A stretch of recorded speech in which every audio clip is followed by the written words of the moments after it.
जिस फिल्म पर करेगा हर सनातनी गर्व, उसकी क्यों हो रही थिएटर्स में अनदेखी। नीम करोरी बाबा की कथा की अनदेखी पर उठ रहे ढेरों सवाल।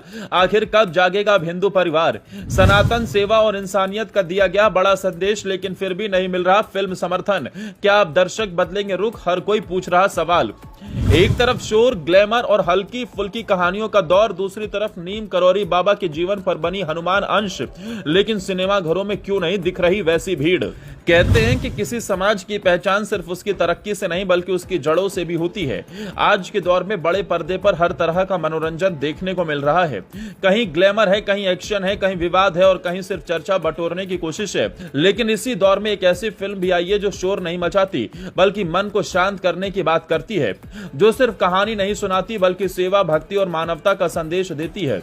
हम बात कर रहे हैं हनुमान अंश की, जो नीम करोरी बाबा के जीवन और उनकी आध्यात्मिक यात्रा को बड़े पर्दे पर लेकर आई है।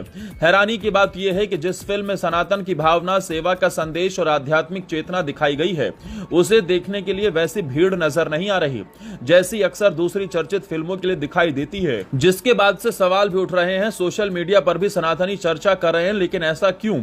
चलिए आपको सब इस वीडियो में बताते हैं। दरअसल हनुमान अंश सिर्फ एक फिल्म नहीं है बल्कि एक आध्यात्मिक अनुभव की तरह प्रस्तुत की गई कहानी है। इस फिल्म में नीम करोरी बाबा के जीवन से जुड़े कई महत्वपूर्ण प्रसंगों को दिखाया गया है। कैसे उन्होंने साधना का मार्ग चुना, कैसे लोगों की सेवा को ही सच्ची भक्ति बताया और कैसे उनके जीवन से लाखों लोग प्रेरित हुए। देश ही नहीं बल्कि दुनिया भर में उनके भक्त मौजूद हैं। बड़े बड़े उद्योगपति, लेखक, आध्यात्मिक साधक और विदेशी श्रद्धालु तक उनके नाम का सम्मान करते हैं। ऐसे संत के जीवन पर बनी फिल्म अपने आप में एक महत्वपूर्ण प्रयास मानी जा सकती है। फिल्म के निर्देशक विशाल चतुर्वेदी ने जिस विषय को चुना है वो आसान नहीं था। आज के समय में जब ज्यादातर निर्माता ऐसे विषयों की तलाश करते हैं जो बॉक्स ऑफिस पर तुरंत भीड़ खींच सके, तब किसी संत, साधक और आध्यात्मिक व्यक्तित्व पर फिल्म बनाना साहस का काम माना जाएगा। इसके लिए निर्देशक और पूरी टीम की सराहना की जानी चाहिए। उन्होंने सिर्फ मनोरंजन नहीं बल्कि एक विचार देने की कोशिश की है। एक ऐसा विचार जो इंसान को अपने भीतर झांकने के लिए प्रेरित करता है, जो बताता है कि सेवा, करुणा और प्रेम भी जीवन की सबसे बड़ी शक्तियां हैं। नीम करोरी बाबा को करोड़ों लोग हनुमान जी का परम भक्त मानते हैं। उनकी शिक्षाओं का केंद्र हमेशा प्रेम और सेवा रहा। बाबा कहते थे कि ईश्वर तक पहुंचने का सबसे सरल रास्ता मानव सेवा है। यही संदेश इस फिल्म में भी दिखाई देता है। फिल्म बताती है कि अध्यात्म केवल मंदिरों तक सीमित नहीं है बल्कि हर जरूरतमंद की मदद करना भी भक्ति का ही रूप है। यही कारण है कि बाबा की लोकप्रियता समय के साथ और बढ़ती गई। आज भी कैंची धाम से लेकर देश के कई हिस्सों में उनके भक्त बड़ी संख्या में पहुंचते हैं। लेकिन सवाल यह है कि जब समाज में सनातन संस्कृति और आध्यात्म की चर्चा इतनी होती है, तब ऐसी फिल्मों को वो समर्थन क्यों नहीं मिल पाता जिसकी वो हकदार हैं।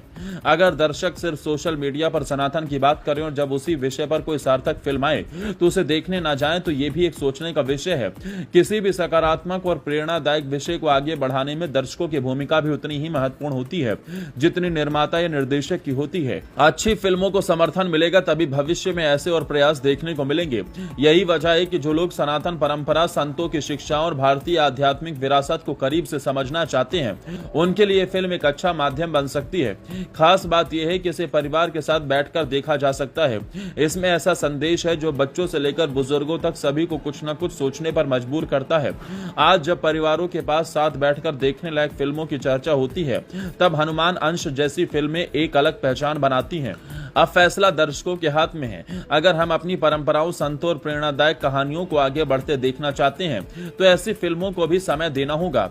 हो सकता है कि ये फिल्म सिर्फ मनोरंजन ना दे, लेकिन ये मन में एक ऐसी बात जरूर छोड़ जाए जो लंबे समय तक याद रहे। यही किसी सार्थक सिनेमा की सबसे बड़ी पहचान होती है।